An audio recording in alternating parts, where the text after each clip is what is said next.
Good morning, folks. My name is Jimmy Bashar with the ISO Stakeholder Affairs Group. It's my pleasure to welcome you to the California ISO call to discuss the draft tariff language for the energy storage and distributed energy resources, better known as ESDR, now in our Phase 4 initiative here at the ISO. I'm joined also here today by my colleagues, Bill Weaver from our legal department, who will also be leading today's discussion, as well as Lauren Carr, John Gooden, and Gay Murtaugh from our Market and Infrastructure Policy Group. Our agenda for today, as with all of our tariff calls, will be to discuss and review the draft tariff language that we will be proposing to file with FERC. In addition, this call, as with all of our calls and webinars, are recorded for stakeholder convenience, allowing those who are unable to attend to listen to recordings after the meetings. The recordings will be publicly available on the ISO webpage for a limited time following meetings. Of course, the recordings and any related transcriptions should not be reprinted without the ISO's permission. And lastly, of course, if you have any questions, please raise your hand virtually by pushing #2. And we also please request that you state your name and the company that you represent before stating your comment. And with that, I'll hand it over to Bill. Thanks, Jimmy. Good morning, everyone. This is Bill Weaver from the CAISO Legal Group. I'm a lawyer who supports the ESDR team. We received 2 sets of comments on our ESDR 4 draft tariff revisions, and we'll mostly just be going over the comments as presented with some notes on the. We're mostly going over the revisions as we posted them with some notes on the comments received. They weren't too substantial or anything, so should be a fairly short call. Just some notes. You know, it's still our expectation to take ESDR 4 to the board in the fall. So we still have some time, especially considering that we don't anticipate implementing ESDR 4 until next year at the earliest, and we usually don't file with FERC until 2 to 4 months before implementation. So we have quite a bit of time to finalize the tariff revisions. You know, that said, we've started to receive comments on, oh, why are you doing tariff revisions so early when the policy isn't even finished? And, you know, we want you to know that is a purposeful decision that legal and the policy group made a few months ago. The idea is that these early shots at tariff revisions can help inform the policy before the policy is finished. In previous stakeholder policy initiatives, we've waited until after the board to start working on the tariff revisions, but sometimes the tariff process flushes out issues that should have been identified in the policy process, and that's what we want to do here, and so that's what we're doing now. So we know it's a little messier because obviously the policy can still be in a little bit of flux, but it is purposeful what we're doing. In any case, if you have issues with the tariff revisions, you can feel free to reach out to me directly. Based on the comments we received, both the number and how many comments those comments had, I don't anticipate a second call on this tariff language at this time. We will repost with any revisions we're going to make at some point, and we'll issue a market notice with that. I'll also submit a matrix responding to stakeholder comments. But don't expect anything substantial. And so if you identify issues or if you just have issues you want to raise, you feel free to reach out to the policy team or email me directly at bweaver@caiso.com. So with that, I'll go over the comments. We received comments from Southern California Edison, the company, and Pacific Gas and Electric. So thank you to both of you for taking the time and effort to go through these. I know going over the tariff revisions can be a tedious chore. Probably know that better than anyone. And so, you know, thank you for the attention to it. We received, one high-level policy comment saying that, we're still advocating for spread bidding, and that's fine, but it doesn't really address the the tariff revisions, so I would advocate that you take that up with the policy team and with the stakeholder catalog process as well. But understand, you said we received another high-level comment on doing the tariff revisions before the policy is finished, and hopefully I've addressed that. The other high-level comment we received was using consistent terminology between the tariff revisions and the policy papers. Certainly don't disagree with that sentiment. It's always the goal. However, often in the policy process, we're using more high-level language, trying to make more intelligible language. But when we get into the tariff revision process, and I think this is especially probably true with the default energy bid, we have to look at what's already in the tariff, and arguably we should do that before as we write the policy papers. But ultimately, we strive for consistency in the tariff itself, for legal reasons and also for readability and clarity. So certainly, we certainly don't want to confuse anything from the policy, but the goal is to remain consistent with existing tariff terminology and how similar, parallel provisions are structured. Those are all the high-level comments. I'll stop here and see if we have any questions before I proceed in going through the language itself. Thanks, Bill. As a reminder to folks, please push #2 if you'd like to make a comment. Bill mentioned we do appreciate your attendance, of course, today. Okay, and that's Jimmy and the operator. Feel free to interrupt if we have any questions, because I'll be going through this pretty quickly and don't have visibility. Okay, so first, these are just some quick tariff revisions here in Section 4.6 to ensure that new NGRs no longer have to sign the PLA. Only dispatchable demand response will do that. And Ellen said just sign the PGA. We think that's more appropriate as expressed in the policy process. You'll see in the next round we'll also have some clarifying language in the PGA and the PLA themselves for consistency, but there won't really be any substantive changes to those documents other than just clarifying who is executing them. Moving on, and these are sort of grouped, they're grouped pretty much by subject matter, but really they're in order of tariff revisions because that's how we submit them to FERC. Let me actually clear this up.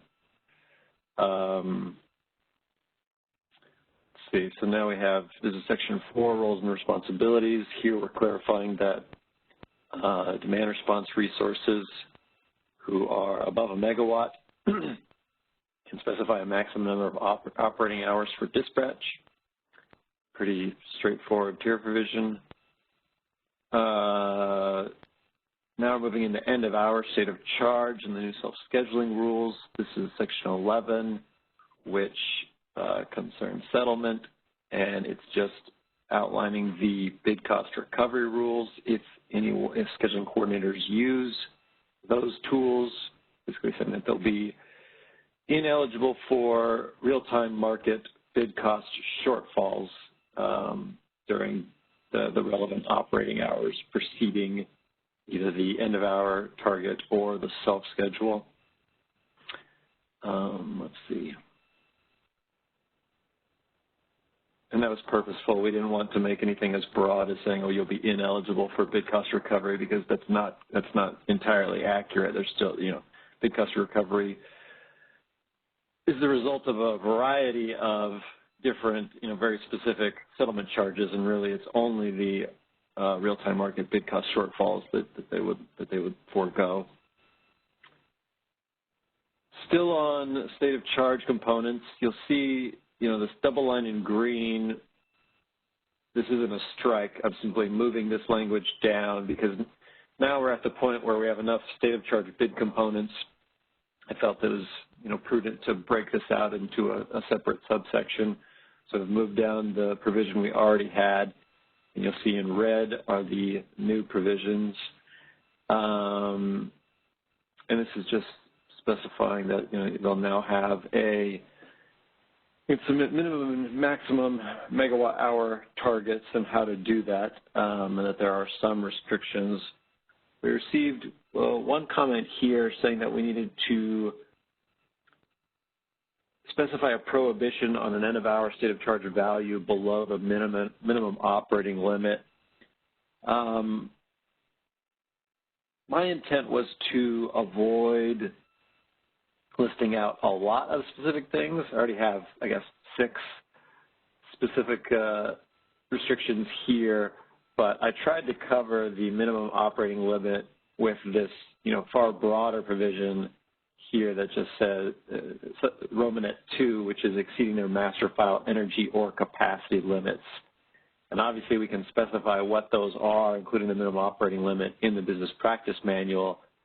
But I think it's prudent to have more of a general statement like that, saying there's really a variety of energy and capacity limits within the master file that you can't use your end-of-hour state of charge value to go beyond.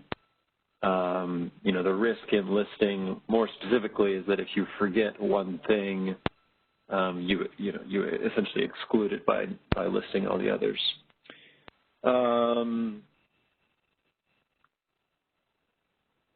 So nothing too. This should be otherwise pretty straightforward.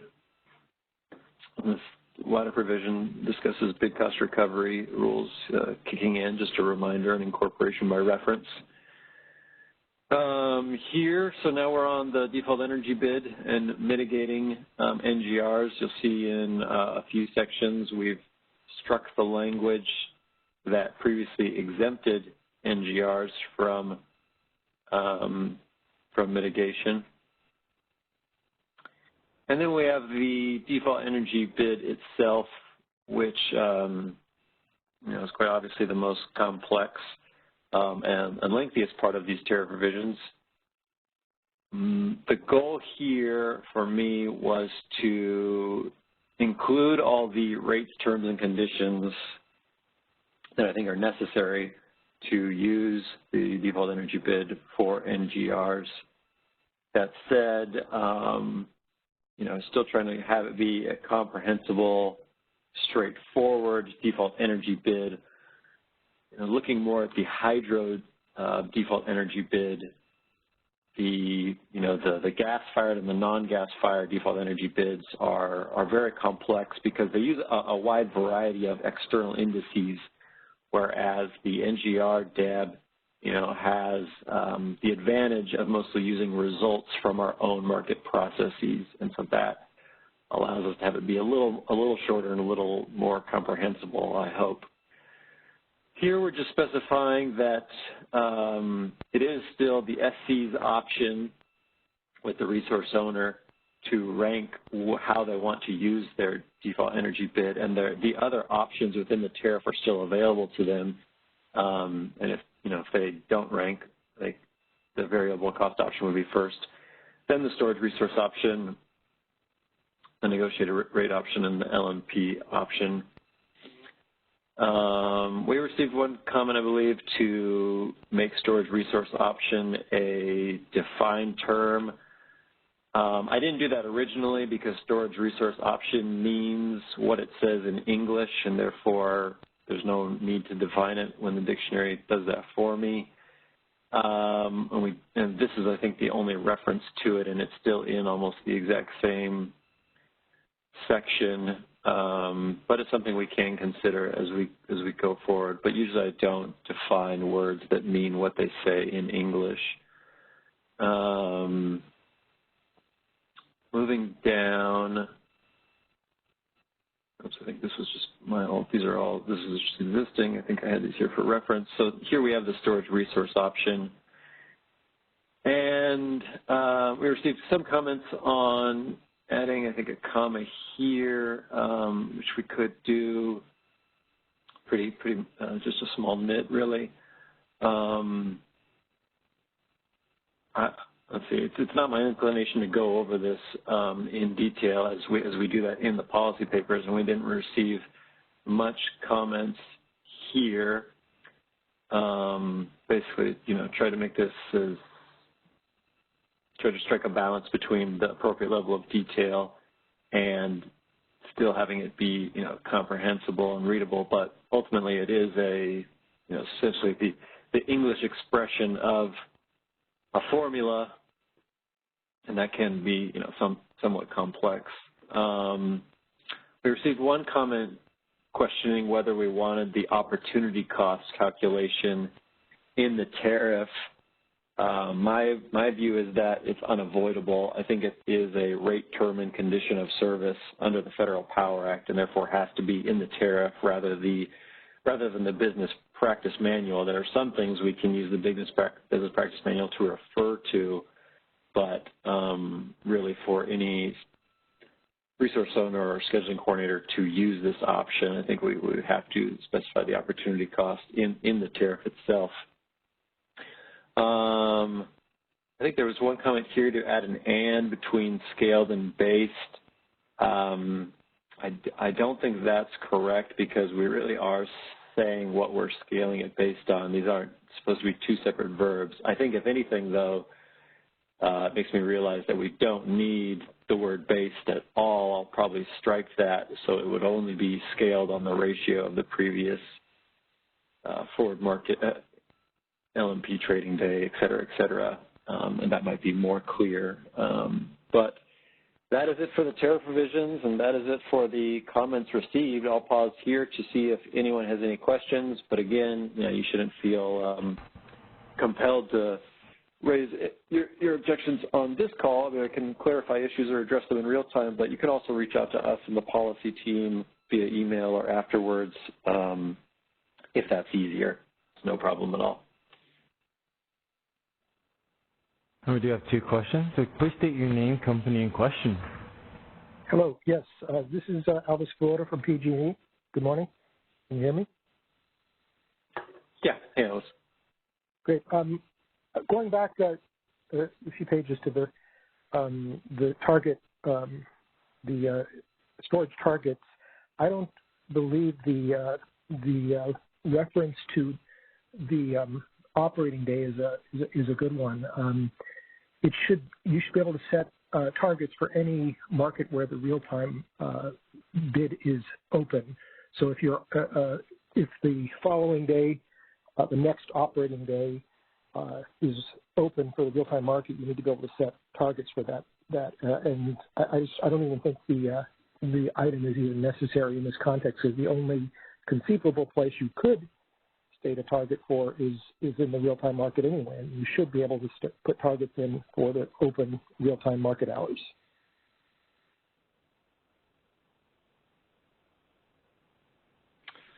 Yeah, let me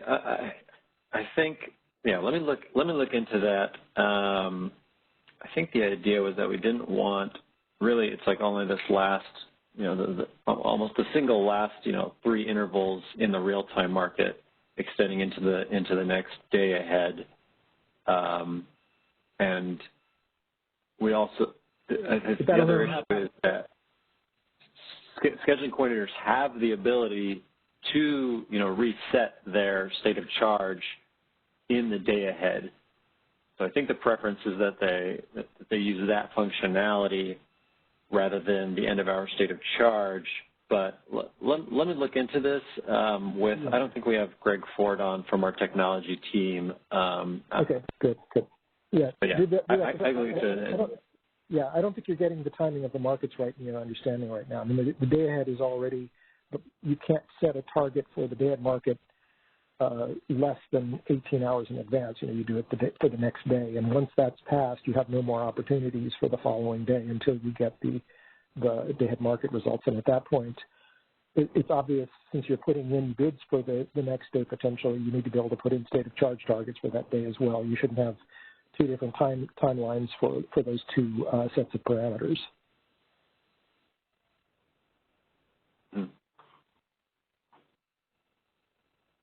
Thanks. Appreciate it. Yeah. Okay. Thanks, Elvis. Good comment. Okay. Bye. I have one other question here. Caller, please state your name, question, and company. Hi there. This is Chris Devin with Customized Energy Solutions. Can you hear me? Yep, I can hear you, Chris. All right, thanks. I just had a quick question, and this might be more of a policy question, but it's about hybrid resources that choose to select the NGR model, and then related to the mitigation piece here. And this might have been covered in the ESR 4, like draft final proposal. Maybe I just missed it, but I was just curious about the intent of applying this mitigation to hybrid resources that have chosen that NGR model. And is that actually explicitly going to be done at the same time as these other implementation of these other ESR storage mitigation efforts as well? And if so, is there perhaps like a specific type of mitigation approach, like the negotiated dev one that they would have to use or something? Because I just feel like some of this stuff probably won't apply potentially to those hybrid resources. So just curious about your thoughts on that. And you don't have to answer it today if you haven't had a chance to think about it. Obviously, that might need to be dealt with more through the hybrid initiative as well. Yeah, good question, Chris. Gabe, you're on the call. Do you want to respond to that? Yeah, sure, Bill. I think we've tried to do a fairly decent job in the policy language and I think in the tariff language, distinguishing that this default energy bid would apply to NGR resources that are modeled as storage resources. The idea being that, yeah, you could have potential NGR resources that are modeled for hydro resources like long duration storage, or they could be potentially modeled as hybrid resources, or they could be potentially modeled as something else. So yeah, these default energy bids that we're describing here really do refer to, primarily those 4-hour duration, maybe 1-hour duration batteries, which we're seeing a lot of joining the market in the next few years. If you are a hybrid resource for now, and BMM may comment on this, but for now, the ISO is not planning to have market power mitigation applied to those resources. We are planning to start a second hybrid resources initiative, which should be kicking off in the fall of 2021, which I think at this point that may be an informal comment and just my opinion, but we will be discussing that when we release our stakeholder initiative calendar over the next few months. I think getting prepared for what future policy the ISO is going to be undertaking. But in that policy, we will be specifically addressing, or we hope to address at least, market power mitigation for hybrid resources, and we'll be talking much more about it in that stakeholder initiative. All right, guys, that really helps. Thanks, Gabe, for clarifying that. Yeah, I appreciate that. That sounds really good to me. I just wanted to make sure that if any of this might be applied to hybrids, that we just understood exactly how the ISO is intending to do that, but that answers it, that it's just not going to be applied to them for now until that has further consideration of the policy initiative. So thank you for your time. Good work on this stuff. Thanks. Yeah, and hearing Gabe's response, I think I will.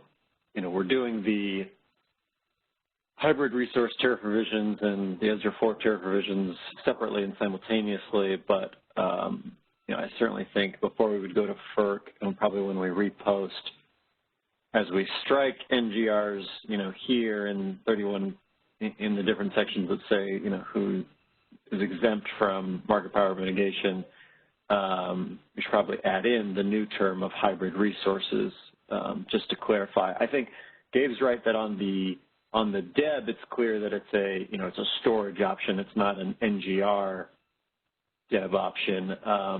But up here, yeah, we just struck NGR, and probably should clarify that we're still exempting hybrid resources, even if they're using the NGR.